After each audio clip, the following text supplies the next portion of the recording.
गुरुदेव दत्त. जय सच्चिदानंद, जय सच्चिदानंद, जय सच्चिदानंद. समाधान, संतोष, विचार, आत्मचिंतन, कर्मज्ञान, दृष्टी, विवेक, ज्ञान, संसार, विचार दृष्टी. आपली जी विचारदृष्टी जी असली पाहिजे, ज्या विचाराने आपण चालतो, बोलतो, जे व्यवहार करतो ते आपले दृष्टिकोन काय, भाव काय असला पाहिजे. आपण कोणाशी व्यवहार करतो तेव्हा तो भाव असतो तो प्रत्येकाशी वेगवेगळा असतो.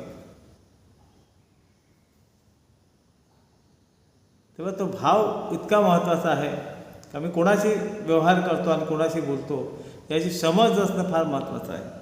म्हणून समाधान, संतोष, विचार, आपल्यामध्ये समाधानासारखं विचार असणं फार महत्त्वाचं आहे.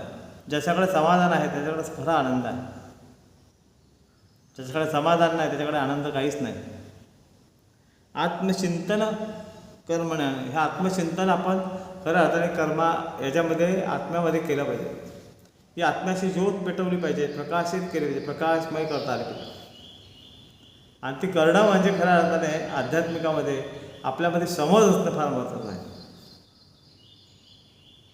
खऱ्या अर्थाने जे आहे त्या समाधान आणि आनंदी राहणं, त्याच्यासारखं आध्यात्मिक दुसरं काही नाही. पैसा किती आहे, गाड्या किती आहे, त्याला काही महत्त्व नाही.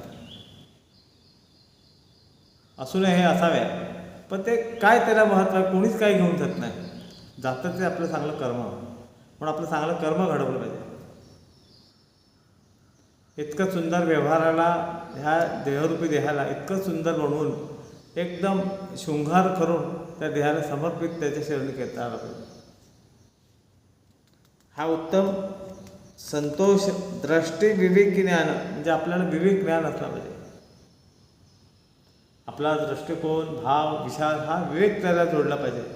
मी करतो ते योग्य करतो का, कोणाला फसवतो का, याचं सतत चिंतन होणं महत्त्वाचं आहे.